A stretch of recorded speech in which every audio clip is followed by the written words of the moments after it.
what's left is right. Chasing stars and holding you. I can't see the end, but we'll see it through. जब आपको approach किया गया, क्या reaction था? अगर थोड़ा सा बताएं उस बारे में, और अगर फिल्म के बारे में थोड़ा सा अगर बात करें आप। जब मुझे अप्रोच किया था इस फिल्म के लिए विनय जी ने तो मैंने इनसे कहानी सुनी थी और इन्होंने पूरी कहानी मुझे डिटेल में सुनाई थी और मुझे कहानी बहुत अच्छी लगी थी। बहुत ही कॉम्पैक्ट कहानी है और बहुत डेफिनेट है इसकी अप्रोच कहानी की। और मुझे लगता है मैंने बिल्कुल भी समय नहीं लिया था इस बात को कहने के लिए कि yes I am doing this film. तो मुझे इनके साथ काम करके भी बहुत अच्छा लगा। फिल्म अच्छी बनी है बहुत और आई एम श्योर कि सबको बहुत बहुत पसंद आएगी। सर, किरदार के बारे में कुछ बताएं, किस तरह का किरदार होगा? और ये किरदार है, एक पंडित हैं ये और कृष्णा के भक्त हैं और ये इनकी काफ़ी तमन्ना थी कि वहाँ कश्मीर में उस समय जबकि ये कहानी है कोई कृष्ण का मंदिर नहीं था, तो इनकी ये तमन्ना थी कि इन्होंने मंदिर के लिए एक ज़मीन अलॉट कराई थी, लेकिन वो ज़मीन इन्हें मिल नहीं पाई कभी भी। और उसके लिए इन्होंने सभी लोगों ने, जो सोसाइटी के लोग थे जो चाहते थे कि मंदिर एक बने वहाँ पर, उन सभी ने पैसे भी इकट्ठे किए, लेकिन वहाँ की जो गवर्नमेंट थी जो दूसरे लोगों को ज़्यादा सपोर्ट कर रही थी, उन्होंने कभी ये होने नहीं दिया। और फाइनली बात यहाँ तक पहुँच जाती है कि जो पैसे जमा किए हैं या तो वो जब्त हो जाएंगे या फिर यह है कि तुम ये पैसे ले लो। और पंडित जी बिल्कुल खिलाफ थे इस बात के कि नहीं, मंदिर की ज़मीन है तो मंदिर ही बनेगा, यहाँ मॉल कैसे बन जाएगा? जिस चीज़ के लिए अलॉट हुई है वो ज़मीन उसी पे वही बनना चाहिए। तो फाइनली इसको सॉल्व करने के लिए ये तय होता है कि बीच में क्रिकेट आती, क्योंकि पंडित जी के जो बेटे हैं जो ये दर्शील रोल कर रहे हैं, ये सचिन को अपना आइडियल मानते हैं और हमेशा इनके दिमाग में सोते जागते सिर्फ सचिन सचिन सचिन रहता है। इनको क्रिकेट खेलने का बहुत शौक़ है और ये एक एकेडमी से भी, एक एकेडमी भी है वहाँ पर, वो लोग भी क्रिकेट को बढ़ावा देना चाहते हैं। और अंत में बात इस नतीजे पर पहुँचती है कि एक क्रिकेट मैच खेला जाए जो दर्शील की टीम, यानी जिसकी तरफ पंडित जी हैं या और दूसरे सोसाइटी के लोग हैं, और एक तरफ वो जो एकेडमी वाले लोग हैं जो कमर्शियल एकेडमी चलाते हैं, वो उसमें बहुत अच्छे अच्छे लड़के थे। मतलब उसमें ऐसे लड़के भी थे जो नेशनल्स खेल सकते थे या जो नेशनल्स में जा रहे थे। तो ये तय पाया जाता है कि इन दोनों का मैच करा दिया जाए। और वो इसलिए मैच करा दिया जाए कि पंडित जी की टीम तो हार ही जाएगी, तो ना पैसे देने वापस पड़ेंगे और ना ज़मीन अलॉट होगी। इसके लिए ये मैच कराया जाता है। और फिर ये मैच से क्या होता है, कैसे ये बच्चा जो है खेलता है और इसमें पंडित जी का क्या रोल होता है, वो ये पूरी कहानी है। और फाइनली ये जो मैच जो है ये जीतते हैं और वहाँ मंदिर बनता है। दर्शन, आपसे जानना चाहूँगा, कितनी गर्व की बात थी कि आप सर के साथ काम कर रहे थे और थोड़ा सा ब्रेक भी लिया था आपने, 2-3 म्यूजिक वीडियो की, और अब जो लगातार दूसरी फिल्म कर रहे हैं आप ये शूट, तो क्या कहना चाहेंगे? अगर थोड़ा सा बताएं उस बारे में, और थोड़ा सा अगर किरदार के बारे में बात करें, कैसा एक्सपीरियंस रहा सर के साथ काम करने का? ये फिल्म क्रिकेट पर, बेसिक थीम इसकी क्रिकेट में है और वो मेरे लिए एक dream come true sort of था। माय फादर हैज़ बिन एक बहुत बड़े क्रिकेट फ़ैन। इनफैक्ट वो क्रिकेट खेलकर अपने कॉलेज के लिए बहुत सारे ट्रॉफीज़ भी जीते थे। उन्होंने मुझे ऐसे दिखाया था, ये तेरे अवार्ड्स और ये मेरे क्रिकेट के अवार्ड्स हैं। तो मुझे भी बहुत मन करता था एंड मुझे इनफैक्ट कुछ थोड़ा वक्त मिला था 6-8 महीने का कुछ ट्रेनिंग ज्वाइन करने का, लेकिन मैं वो कंप्लीट नहीं कर पाया क्योंकि मेरे दूसरे कमिटमेंट्स थे। तो वो ऐसा कहते हैं ना कि फिल्म के थ्रू कहीं ना कहीं तुम्हारे सपने तुम पूरे कर सकते हो। तो ये मुझे क्रिकेट खेलने का मौका मिला होकस बुकस में, और मैंने विनय पाजी को उन्होंने बोला तेरा स्माइल क्यों कर रहा है, क्योंकि उन्होंने मुझे बताया कि क्रिकेट का है, तुझे कुछ नॉलेज है। तो मैंने बोला सर बस मुझे यही कर रहा था बहुत टाइम से। एंड इज़ लाइक बहुत ढेर सारा क्रिकेट खेलना है तुमको एंड यू नो ट्रेनिंग करनी पड़ेगी। तो आई वॉज इन वंडरलैंड, मुझे बहुत ज़्यादा मज़ा आया ये सब करने में। एंड सेट पर इनफैक्ट ऐसा होता था कि हम क्रिकेट खेलने में टाइम वेस्ट करना शुरू कर देते थे, क्रू वाले भी सब जुड़ जाते थे हमारे साथ। सो वो बहुत याद भी आती है उसकी कभी कभी कि यार सेट पर क्रिकेट खेला तो बहुत मज़ा आई थी। So overall it was a very memorable shoot. And Arun sir के साथ काम करना मतलब एकदम सीधी बात है। आई मीन फॉर मी, मैं ऐसा सोचता हूँ कि मैं कितना सीख सकता हूँ, मैं कितना समझ सकता हूँ। मैं ऑब्जर्व कर रहा था उनको एंड वो जब बात करते थे विनय सर के साथ, सोम सर के साथ, कि जो जब वो लोग सीन एक्सप्लेन करते थे एक दूसरे को, तो वो जो वार्तालाप होता था, मैं थोड़ा सा ऐसे घूमता था आसपास, मैं पूछता था क्या पूछा ये वो, क्योंकि मुझे बहुत क्यूरियोसिटी होती थी अप्रोच जानने की, और वो सुनकर मैं बहुत फैसिनेट होता था कि इतना एक्सपीरियंस है सर के पास। मैं आई थिंक पैदा हुआ उसके बहुत साल पहले से वो काम कर रहे हैं, वो एक्टिंग कर रहे हैं। सो कैसे ये क्या मतलब किस तरीके से वो ये लाते हैं, ये सवाल आते कहाँ से है, you know, it's just passion at the end of the day. And मैं बस वही सोचता था फिर हर रात घर जाकर, आई टू बी लाइक यार यही टाइप की मेरी एक लेगेसी होनी चाहिए, कि यही टाइप का मुझे इंस्पिरेशन मिलता था अरुण जी के साथ काम करके। एंड या ओवरऑल आई मीन ये फिल्म, मेरा कैरेक्टर अर्जुन का है। मैं क्रिकेट का बहुत बड़ा फ़ैन हूँ, एंड जैसे अरुण जी का कैरेक्टर कृष्ण भगवान में मानता है, तो मैं सचिन भगवान में मानता हूँ। मेरे लिए मेरी पूरी लाइफस्टाइल उनके आसपास यू नो मैंने डिज़ाइन की हुई है। जो चीज़ मुझे एक्चुअली बहुत अट्रैक्ट की इस कैरेक्टर की तरफ, वो थी कि बहुत कम, वो क्या होता है कि कभी कभी कम उम्र के लोग बड़े उम्र के लोग के सिचुएशन में फंस जाते हैं, और उस टाइम पे बहुत सारी चीज़ें हो जाती है। कभी कभी तुम अटक जाते हो, फंस जाते हो, इमोशनली प्रॉब्लम हो जाता है, और कभी कभी तुम अडेप्ट कर लेते हो, कभी कभी तुम डिसाइड करते हो कि मुझे सही चीज़ जो मेरे हिसाब से वो मुझे करनी चाहिए, जो तुम्हारे संस्कार है, जो भी है, तुम्हारी लाइफ एक्सपीरियंसेस है। सो वो जो ट्रांसफॉर्मेशन जो एक आता है इस कैरेक्टर में, वो मुझे बड़ा इंटरेस्टिंग लगा, क्योंकि वो जब ट्रांसफॉर्मेशन आता है तो ये ऑडियंस को ऑटोमेटिकली समझाता है कि तुम चेंज कर सकते हो, इट्स नेवर टू लेट। आज तुम्हारी लाइफ में कुछ भी हो, तुम अटकने मत जाओ, तुम्हारे चेंज करने की ताकत तुम्हारे अंदर ही है। तो यही इस फिल्म में था, और वही उसी के कारण मुझे लगा कि यार इसका ये करने में मज़ा आएगा। एंड मैंने बस सर को यही कह रहा था कि अभी ऑलमोस्ट 1 साल होगा अभी हमें मिलकर, 1-1.5 साल I think, and here we are, film ready है, एंड आप लोगों को दिखाने की बहुत ही एक्साइटमेंट है। आज के दौर में अनुसार ऐसे कई फिल्में बन रही हैं जो सेंसिटिव होती हैं, सेंसिटिव इश्यूज होते हैं, लेकिन जब फिल्म प्रोजेक्ट्स होता है तो एक जो वर्ग होता है वो तो एंटरटेनमेंट फॉर्म के तौर पे देखता है फिल्म को, लेकिन एक दूसरा वर्ग होता है जो शायद ज़्यादा सीरियसली ले लेता है फिल्म मीडियम को। वो क्या कहना चाहेंगे कि कश्मीरी पंडित पे या कश्मीर पे बार बार फिल्में बन रही हैं, तो वो चीज़ कहाँ तक आप क्या कहेंगे इस चीज़ को लेकर? देखिए, जो हमारी ज़िंदगी में हो रहा होता है फिल्में उस पर बनती ज़रूर हैं, ऐसा नहीं है कि पहली बार हो रहा है। ये जो भी टॉपिक होता रहा है उस पर फिल्में बनती रही हैं, और ये जो टॉपिक है ये बहुत बड़ा है और बहुत बरसों से चला आ रहा है हमारे साथ, और इस दिशा में काम भी बहुत हो रहा है। वरना पहले ये जो भी कुछ हुआ है वो बहुत सालों से हो रहा था, लेकिन फिल्में नहीं बनती थी। अब लोगों में कहने की हिम्मत भी आ गई है, यू नो, लोग स्वीकारते हैं कि हाँ ये ऐसा हुआ है हमारे साथ, और हम क्यों ना कहें जब हमारे साथ हुआ है। तो ये हिम्मत अपने आप में बहुत बड़ी चीज़ है। जैसे मीडिया में भी अगर आप देखें तो है ना, डिफरेंट तरह के से जो जर्नलिज्म था उसका स्टाइल बिल्कुल बदल गया है अभी, तो ऐसे फिल्में बनाने का भी स्टाइल बदल गया है। और तो और बल्कि मैं ये कहूँगा कि फिल्म देखने का भी स्टाइल बदल गया है। अब फिल्में एक सेंट्रल पॉइंट लेकर एक फिल्म बन जाती है। पहले की फिल्में जो थी वो इसमें 4 गाने होने चाहिए, 3 डांस होने चाहिए, एक कॉमेडियन तो ज़रूर होना चाहिए जो हर 6 सीन के बाद आना चाहिए। वो सब ख़त्म हो गया बिल्कुल भी। फिल्में अब सब्जेक्ट पे बन रही है ना, तो सब्जेक्ट ढूंढा नहीं जा रहा है कि इस पर एक ऐसी कमर्शियल टाइप की फिल्म बनाए। डायरेक्टर को अगर कोई अच्छा लगता है कि ये सेंट्रल पॉइंट है मेरी फिल्म का, तो उसमें फिल्म बन जाती है। और ऐसा नहीं होता कि कश्मीर पे लोग ये सोचेंगे और कश्मीर पे बहुत फिल्में बन रही हैं तो ये नहीं हम देखेंगे। अब देखिए, ये फिल्म ठीक है, कश्मीर का बैकग्राउंड है इसमें, ठीक है, लेकिन कोई पॉलिटिकल एजेंडा उस तरह का नहीं है। और इसके अगर आप पोस्टर्स देखेंगे तो इस पोस्टर्स जो है दूसरी कश्मीर पे जो फिल्में बनी है या जो बन रही उनसे बिल्कुल अलग हट कर है। जैसा इसमें कहा गया कि कृष्णा है, इसमें क्रिकेट है और कश्मीर है।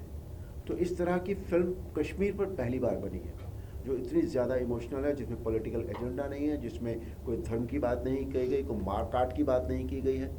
एक लोगों का एक विश्वास है परमात्मा के प्रति, एक बच्चे का विश्वास है अपने क्रिकेट के प्रति, वो इसमें बेसिकली दिखाया गया है। और ये कि अगर हम सोच लेते हैं और हमें लगता है कि नहीं ये होना चाहिए, पॉजिटिव बात है समाज के लिए, तो हम क्यों ना करें उसको। वही बात है कि अपनी लगन जो है ना इंसान में, वो ज़रूर होनी चाहिए, अपनी बात कहने का दम ज़रूर होना चाहिए, और इस फिल्म में वो बात बहुत अच्छी तरह से कन्वे की गई है। और काफ़ी इंटरफेरेंस भी होता है, कोई प्रोजेक्ट होता है आज के ज़माने में, जो भी प्रोजेक्ट बनता है पॉलिटिकल इंटरफेरेंस होता है, रिलीजियस पॉइंट्स ऑफ व्यू से इंटरफेरेंस होता है लोगों का, तो वो इंटरफेरेंस कहाँ तक अफेक्ट करता है किसी प्रोजेक्ट को? वो करता है, इट डिपेंड्स ऑन आप क्या बनाना चाह रहे हैं, आप क्यों बनाना चाह रहे हैं। देखिए, सबसे पहले ये भी ज़रूरी होता है कि हम भी यही पर्टिकुलर प्रोजेक्ट जो डायरेक्टर या प्रोड्यूसर्स होते हैं या जो राइटर्स होते हैं किसी प्रोजेक्ट के प्रति, वो क्यों इसको करना चाह रहे हैं। कई बार तो लोग चाहते हैं कि यार पॉलिटिकल इंटरफेरेंस होगा तो फिल्म जो है उसमें सुर्खियों में आ जाएगी, और एक बार सुर्खियों में आ गई तो ये गई और वो गई, फिल्म तो चलने वाली है। तो इट डिपेंड्स ऑन कि आपकी नीयत क्या है एक फ़िल्म के प्रति। आप सिर्फ पैसा कमाने के लिए फ़िल्म बना रहे हैं, आप एक अच्छी फ़िल्म बना रहे हैं, आप इसलिए फ़िल्म बना रहे हैं कि मैं समाज को कुछ दे सकूं, आप इसलिए फ़िल्म बना रहे हैं कि मेरा बहुत बड़ा नाम हो जाए, मैं बहुत बड़ा फिल्म मेकर बन जाऊं। इट डिपेंड्स ऑन कि आपका बेसिकली एम क्या है, तो उस पर डिपेंड करती हैं ये सारी चीज़ें। ऑल्सो सर, ऐसा बहुत कम टाइम होता है जब फिल्म में 2 डायरेक्टर्स देखने मिलते हैं, तो कैसे कोलैबोरेशन हुआ आप दोनों का, उस बारे में कुछ बताइए। और क्या मतलब ऑन सेट किस तरह से आप दोनों कोऑर्डिनेट करते थे, अगर उस बारे में भी कुछ बताना चाहे सर। विनय सर, सबसे पहले सुमित्रा जी को मैं मिला था एक शो के दौरान, एक तरह से तो मुझे सुमित्रा जी मिले थे मेरे दोस्त के थ्रू। तो बड़ा इन्होंने जो काम किया है नसरुद्दीन शाह साहब के साथ, बहुत ही गहरा काम किया हुआ इन्होंने। तो हमारी बातचीत हुई, इन्होंने अपने प्रोजेक्ट के बारे में बताया, मगर तब मैं सिर्फ प्रोड्यूसर था, तब मैं डायरेक्शन का सोचता नहीं था। उस टाइम पे सीख रहा था भट्ट साहब के साथ बहुत देर से, पर कभी सोचा नहीं था किस तरह का काम करेंगे। डायरेक्टर की खोज हो रही थी, पर जिस भी डायरेक्टर को मिला कहीं ना कहीं वो जो एसेस, जैसे अरुण सर ने बताया कि जो फिल्म का एसेस होता है ना, जो जिस वजह से बनाई जाती है, वो कहीं भी अस्त व्यस्त हो रहा था। काफ़ी डायरेक्टर को जब मैं मिला कि कहीं ना कहीं हर कोई आज की डेट में कमर्शियल एंगल और ये मुद्दा ढूंढता है जब आप कश्मीर बोलते हो। मगर मेरी फिल्म की जो कहानी है वो कश्मीर में इसलिए है कि कश्मीर ही एक ऐसी जगह है जहाँ पे आई थिंक सचिन को लोग बोल सकते हैं कि ये गॉड ऑफ क्रिकेट नहीं है, Shoaib is better than Sachin. और पूरी इंडिया में मुझे लगता नहीं कि, तो एक रीज़न है कश्मीर में हमें कहानी को रखने का, और उस वजह से मैंने ये कहानी को सोचा। इसके लिए डायरेक्टर को ढूंढा, तो मुझे एक जैसे ना वन स्टॉप शॉप जहाँ मुझे लगे कि ये जिस भाव से बना रहा हूँ, तो वैसा कुछ जब नहीं समझ आया तो मैंने उठाना, और क्योंकि मुझे क्लैरिटी थी कहानी को हमने बहुत देर तक इसको बुना है, तो मैंने पहली बार डायरेक्शन के पॉइंट ऑफ व्यू से प्लान किया कि मैं इसको करना चाहूँगा। लेकिन डर होता है शुरुआत में कि ऑन सेट की कुछ काफ़ी चीज़ें होती हैं, इतने लोगों को साथ लेके चलना और साथ में प्रोड्यूस भी करना, ये एक बहुत मुश्किल काम है आज के दौर में, क्योंकि फिल्में बहुत बड़े लेवल बनती हैं। तो इसलिए मैंने सुमित्रा जी से उनका साथ मांगा कि अगर आप इमोशन पकड़ और आप सेट पे हमारे साथ होंगे तो एक साथ रहता है। लेकिन ऐसा हुआ कि मुझे इतने अच्छे एक्टर मिले, जो मेरे दोनों कोर एक्टर थे वो इतने कमाल थे, मैं सच बोल रहा हूँ। इसमें मतलब आई वॉज अमेज्ड टू सी कि किस तरह आप एक कहानी देते हो किसी एक्टर को, और वो उसको, उस किरदार को 100 गुना ऊपर कर देता है। मेरी फिल्म में मैंने आई थिंक बहुत सारे नए लड़कों को काम दिया। एक लड़का है इसमें कश्मीरी लड़का, जिसको आबिर, जम्मू से, तो वहीं से आया और वो मुझे चंडीगढ़ मिला एक एक्टिंग वर्कशॉप में। उसको पहले दिन से जब मैंने देखा एज ए एक्टर, मुझे इतना अच्छा लगा कि वो जो कैरेक्टर था वो मुझे लगा वही लड़का करेगा। उसकी पहली फिल्म है, लेकिन वो जब पर्दे पे आता है तो मुझे लगता है कि ये एक जीत है हमारी। वैसे ही एक और लड़का हमने चंडीगढ़ से लिया, एक सिख लड़का है करमन। तो मैं बोला नए लड़कों के साथ काम किया, जो मैंने वो एक्सपीरियंस प्लस जो इन लोगों का साथ था एक्सपीरियंस, इन लोगों ने कमाल किया। मतलब अरुण सर जब सेट पे आते थे, मैं हैरान हूँ कि आपका एक डायलॉग, एक अदा से एक कैरेक्टर किसे कितना बड़ा हो सकता है। अगर मैंने उसको एडिट में 10 बार देखा तो मेरे 10 बार आंसू आए, ऐसी पावरफुल परफॉर्मेंस उन्होंने दी। तो मेरे लिए बहुत आसान हो गया, मगर सौमित्रा जी का साथ देना, वहाँ खड़ा होना मेरे लिए बहुत अच्छा बात थी कि मेरे को इजी रहा, और इन्होंने बहुत अच्छी तरह मेरे साथ दिया और मेरी टीम को संभाला और सेट को संभाला। तो इनके साथ की वजह से आज ये फिल्म रेडी हुई है, और बहुत ही कमाल इमोशनल राइड आपको देखने को मिलेगी। इसमें सचमुच आपको कृष्णा, कश्मीर और क्रिकेट की झलक, ये किसी एजेंडा की वजह से तीनों नहीं आए, ये खुद आए, ऑर्गेनिकली कृष्ण जी लाए हैं इसको। फिल्म में आपको ये सब कुछ देखने को मिलेगा, ये मेरा वादा है। सौमित्र जी, आप क्या कहना चाहेंगे? एक लर्निंग एक्सपीरियंस था 2 year work with Naseer sir, लेकिन कितना प्रेशर था, क्योंकि 2 डायरेक्टर्स थे और कहानी भी कश्मीर पे थी, तो उस चीज़ का कुछ प्रेशर था एज ए यंग डायरेक्टर, कुछ कहना चाहेंगे? प्रेशर तो नहीं है, मतलब हालांकि मैं कहूँगा ये मेरा प्रोफेशन है, तो उसकी पढ़ाई करी है और काम किया हुआ है, तो ये रोज़ का है। मतलब आपका सुबह उठो और काम करो, घर आ जाओ, वो वैसा चीज़ है। और ये, और हालांकि ये प्रेशर नहीं, और इजी हो जाता है कि आपका आधा बर्डन एक दूसरा डायरेक्टर के पास है और आधा बर्डन आपके पास है। तो मुझे लगता है फिल्म मेकिंग एक एक सरहद पे लड़ाई जैसी है कि एक सोल्जर चला जाए तो उसको बाद में देखो, आप पहले बचाओ, तो दूसरा सोल्जर वहाँ खड़ा हो जाता है। इन द सेम वे, चाहे वो आपके एडीज़ हो, चाहे वो कोई कॉस्ट्यूम डिपार्टमेंट हो, या स्पॉट हो, या प्रोडक्शन हो, या एक्टर्स हो, मतलब A to Z हम सब आर्मी जैसे काम करते हैं सेट पे। उसके बाद जब आप फिल्म बाहर निकलती है और आप देखते हैं उसको, फर्स्ट कट देखते हैं या आप स्क्रीनिंग पे देखते हैं, तब आप ना वो सारी कहानी पीछे रखती है। हाँ, इस वक्त मैं ये कर रहा था, वैसे कर रहा था, अच्छा यहाँ पे नहीं, अच्छा यहाँ पे वो विनय पाजी वहाँ पे थे, ये मैंने किया था। तो वो एक तालमेल वाली बात है। मतलब आप जैसे लड्डू होता है ना, इंग्रेडिएंट्स मिलते हैं फिर जाके मिठास आती है। तो ये सेट भी मुझे ख्याल से ऐसा ही है। प्लस 2 जनरेशन्स हैं ऑब्वियसली, मतलब सर हैं, दर्शील है, सर हैं, मैं हूँ, ये जनरेशन गैप जो है, वो पहली बार मुझे मौका मिला काम करने का। एंड टच वुड, लाइक मेरी जो पहली फिल्म से अभी तक मुझे सारे जो लेजेंडरी एक्टर्स हैं उन्हीं के साथ काम करने को मिला, चाहे वो नसीर साहब हो, पल्लवी जोशी मैम हो, महेश मांजरेकर सर हो, अरुण सर हैं, काफ़ी लोग। तो मेरे लिए ऐसा कुछ प्रेशर नहीं था, मेरे लिए बहुत ही ईजी था, क्योंकि मेरे आने से पहले ही सब कुछ ऑलरेडी सेट था। फॉर मी इट्स लाइक कि जाना है, संभालना है और आना है। लेकिन ऐसा तो हुआ होगा ना कि ये सीन इस तरह से लेना, मतलब क्या डिस्कशन होता था, अगर उस बारे में कुछ शेयर करें विनय सर या फिर सब बेस्ट पार्ट है कि ईगो क्लैश नहीं होते थे। असल में आइडिया उन्हीं का है, विजन उन्हीं का है। मैं एक उस विजन को थोड़ा सा और प्रोमिनेंट करने के लिए था। और जब आप किसी और के विजन पे काम करते हो तो आपका ये एक मेरे हिसाब से कर्तव्य या धर्म, मैं समझता हूँ उस चीज़ को, कि उस पर आप खड़े उतरें। अब वो तो फिल्म देखने के बाद पता चलेगा, या आप सर ही बता पाएंगे कि आई डिड माई जॉब और नॉट। बट ऐसा कुछ नहीं था यार, मतलब मैं बहुत ही शॉर्ट था सेट पे, क्योंकि काम कर रखे हैं सबने यहाँ पे, तो ऐसा कोई नहीं था। हाँ, जो क्रिकेट क्योंकि मेरे लिए पहली बार था, हम लोग बहुत ही सन को लेके बहुत परेशान थे पूरे फिल्म में कि सन इधर आएगा, इधर आएगा, इधर आएगा। लेकिन जब आप काम करते हैं और खुले मैदान में गर्मियों में आप काम कर रहे हैं, तो खाना पीना आप भूल रहे हैं, क्योंकि ये ख़त्म करना है हमें, एक क्वालिटी देनी है, ऐसा भी नहीं कि कुछ भी दे दिया है। तो वो एक थोड़ा स्ट्रेस होता है, लेकिन ऑल ओवर सबने अपना काम किया, चाहे वो सम्राट हो, जग्गी हो, या एक्टर्स हैं हमारे जितने भी नए एक्टर्स और जिनका ऑलरेडी एक्सपीरियंस है, सबने अपना काम किया। और बेस्ट पार्ट है सबने अपना ही काम किया, कोई किसी के काम में नहीं किया, नहीं ये मैं करता हूँ, नहीं मैं वो। तो इसलिए वो फिल्म एक अच्छी बन के आती है। विनय सर, आप कुछ ऐड करना चाहेंगे इसमें?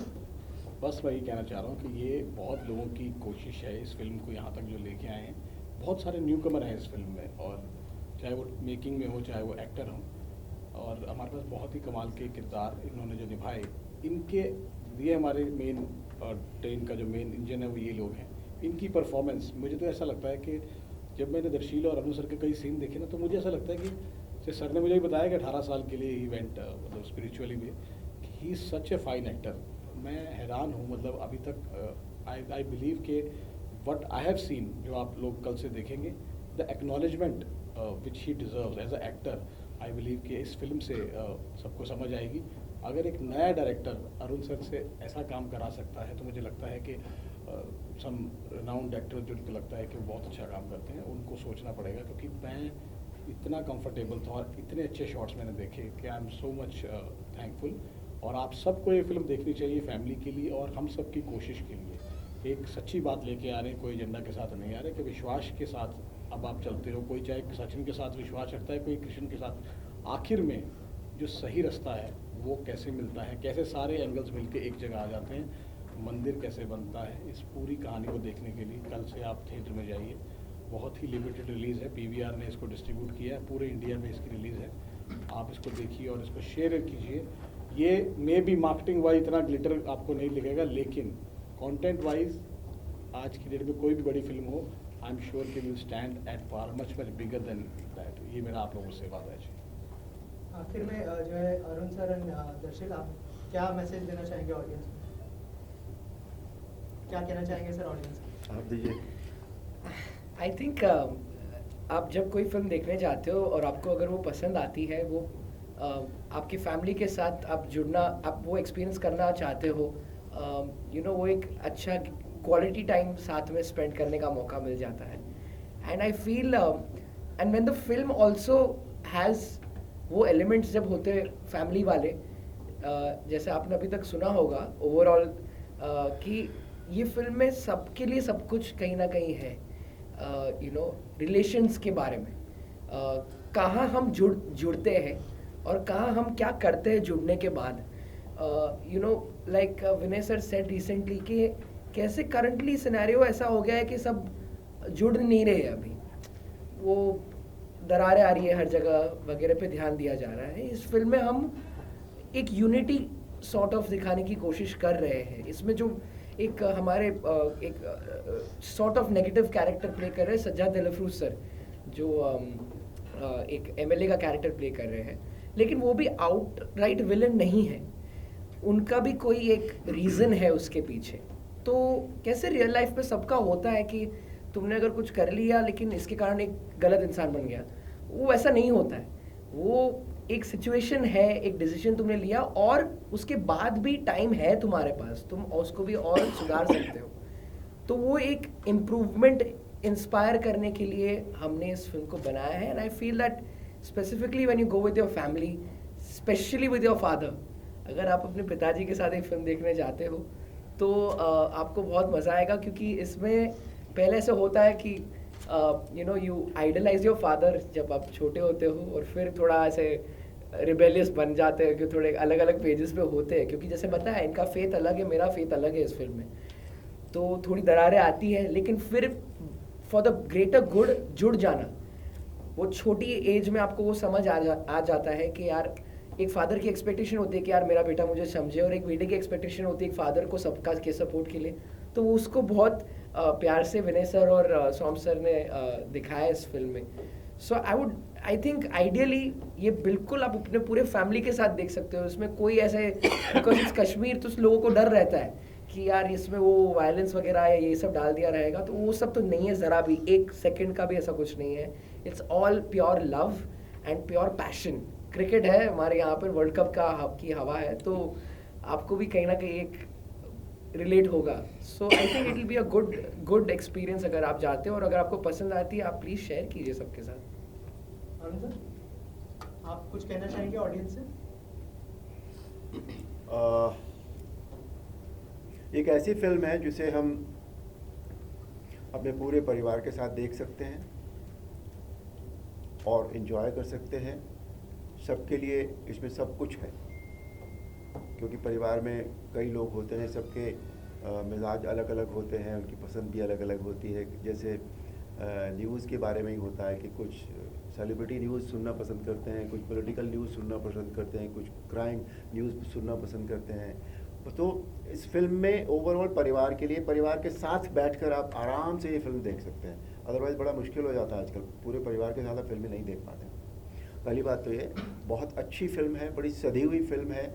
किसी भी चीज़ को उस तरह से ग्लैमराइज ज़बरदस्ती करने की कोशिश नहीं की गई. जैसे कहानी बनती है, जैसे कैरेक्टर्स हैं, उसी तरह से एक मतलब आप अपने आप को आइडेंटिफाई कर पाएंगे हर कैरेक्टर के साथ. इसमें सबसे बड़ी बात यह है इस फिल्म में. अदरवाइज वो बिगर देन लाइफ वाले जो कैरेक्टर्स हैं वो नहीं है बिल्कुल हमारे और आपके जैसे कैरेक्टर्स हैं जो इनको हम आइडेंटिफाई कर पाएंगे. तो फिल्म सबको बहुत अच्छी लगेगी. और मैं फाइनली यही कहता हूँ कि भाई अगर आपको कोई चीज़ अच्छी लगती है तो वो थोड़ी बहुत कहीं ना कहीं आपके अंदर ज़रूर. मैं प्ले कर रहा हूँ करण, जो कश्मीरी पंडित है, और बात ऐसी है कि मैं असली में खुद कश्मीरी पंडित हूँ. तो मेरे लिए ये बहुत बड़ी अपॉर्चुनिटी है कि मेरी पहली फिल्म में मैं वही किरदार प्ले कर रहा हूँ जो मैं पूरी लाइफ प्ले करने वाला हूँ, जो कश्मीरी पंडित चीज़ है. और मैं it's a very big and a very मैं अभी कुछ बोल नहीं पा रहा हूँ because very overwhelming feeling for me to see all of you and it's very new for me. But मेरे मॉम डैड काफ़ी खुश हैं क्योंकि हम कश्मीर से हैं और ये मूवी कश्मीर पे है. और मैं बिकॉज मेरे dad he used to love cricket और मैं कभी क्रिकेट खेलता नहीं था, मैं फ़ुटबॉल बहुत खेलता था. तो इस मूवी की वजह से मैंने क्रिकेट खेलना सीखा और he was very happy that मैं क्रिकेट खेल रहा हूँ उसमें. And also the fact that ये मूवी कश्मीर पे बन रही है. तो जब मुझे इसका ऑडिशन आया था तो मैं बहुत खुश था क्योंकि मैं पहले टीवी कर चुका हूँ और मैंने सीरियल्स, एड्स और मॉडलिंग काफ़ी ज़्यादा की है. तो ये मेरे लिए काफ़ी एक बड़ी चीज़ थी कि मैं थिएटर पे इतनी जल्दी आ जाऊँगा, तो मैं तो बहुत एक्साइटेड था। तो मैंने जब ये ऑडिशन दिया और जब उनने मुझे बोला कि आपको कश्मीरी पंडित ही प्ले करना है, तो वो मेरे लिए काफ़ी एक्साइटमेंट थी मुझे इस चीज़ की कि मैं वो ये प्ले करना है। और जब मैंने ऑडिशन दिया और वो जो भी राउंड्स होते हैं जब मैंने क्लियर किया, तो मेरे लिए काफ़ी ज़्यादा मतलब my family was very proud of me, I was very proud of my self कि मैं इतनी जल्दी थिएटर्स में आ रहा हूँ। सो आई जस्ट वॉन्ट कि आप सब अपनी फैमिली के साथ जाइए और देखिए मूवी, बिकॉज हम सारे नए एक्टर्स ने काफ़ी ज़्यादा मेहनत की है, बिकॉज ये सबका एक पहला प्रोजेक्ट था और सब ने उतनी लगन, उतनी मेहनत और उतनी जान से हर कोई सीन, हर कोई जो भी हमें किरदार मिले सब बेखूबी से निभाएं। तो आई थिंक आप सबको, हम यंगस्टर्स, हम जितने भी नए लोग हैं उनको सपोर्ट करना चाहिए और इंकरेज करना चाहिए और आपको देखने जाना चाहिए। यस मैं प्ले करता हूँ the character called Azhar. Character के बारे में ज़्यादा नहीं बता सकते because it's not suppose to be told according to the story of the film, but yes it's a negative shade character. And when Saumitra sir ने मुझे बोला कि ये कैरेक्टर प्ले करना है, my brief was very different and yet very simple. I have to play a negative shade while keeping in mind all the aspects of how ethical the game of cricket is। तो ये एक brief दिया गया था। And the fact जब आपने सुना पहले भी कि ये दर्शील जो प्ले कर रहा है उनकी टीम वर्सेस एन अकेडमी की टीम है, तो जो अकेडमी की टीम का एक पार्ट हूँ मैं, जिसके अंदर we are professional cricketers, but उस प्रोफेशनल क्रिकेटिंग कॉन्सेप्ट के अंदर एक नेगेटिव शेड डालना था किसी तरीके से, जिसका ब्रीफ दिया गया हुआ है। कैरेक्टर ऐसा है जो मैं चाहूँगा नहीं कि ये मैं एक्सप्लेन करूँ बिकॉज वो फिल्म का मज़ा हट जाएगा। यस सो मैं प्ले कर रहा हूँ Rohan, and Rohan is one of the friend of Arjun जो दर्शील भाई प्ले कर रहे हैं। And yeah so I am just gang of Darsheel भाई, द अर्जुन, एंड हम लोग साथ में we form a team to play against professionals. So उसमें ऐसा था like it is very challenging and yes I personally do really like cricket और मैं क्रिकेट खेलता भी हूँ, बट लाइक या I was like it's my still my dream कि मैं एक क्रिकेटर बनूँ, बट लाइक एक्टिंग एंड पढ़ाई के साथ साथ कोचिंग सब मैनेज नहीं हो सकता। एंड इसकी वजह से I was able to seek some cricket training and ये मेरे लिए एक बहुत अच्छी अपॉर्चुनिटी थी एंड हमने बहुत मज़ा किया। सर आप बताइए। Hi my name is Nikhil, I am from Chandigarh. तो ये करेक्टर मुझे 2021 में महेश भट्ट की पाठशाला हुई थी, तो वहीं से मुझे वहीं पे मैंने किया और ये मेरी पहली डेब्यू फिल्म है, तो काफ़ी मज़ा आया इन सब के साथ काम करके, है ना, लवली टू एक्सपीरियंस। ये बेसिकली हमारे कैप्टन है। तो मैं इस फिल्म में अनवर एज अ कैप्टन हूँ और पहली डेब्यू फिल्म है, बहुत मज़ा आने वाला है। तो बहुत मेहनत की हम सब लोगों ने, तो प्लीज़ यार जाए देखने, है ना, इट्स वेरी गुड। अपनी फैमिली के साथ स्पेशली फादर और सन, वो तो ज़रूर जाए। मतलब मैं आज भी वो सीन देखता हूँ तो अभी भी रो पड़ता हूँ, मतलब कांट एक्सप्रेस माई वर्ड, मतलब अभी भी, है ना, वो सीन अरुण गोविल और दर्शन जी का, मतलब इट्स, बाकी ज़्यादा बताएंगे नहीं फिल्म के बारे में, है ना, आगे आई से। थिंक हमें ज़्यादा बताना नहीं चाहिए अपने कैरेक्टर्स के बारे में, बिकॉज आप जाइए देखिए कि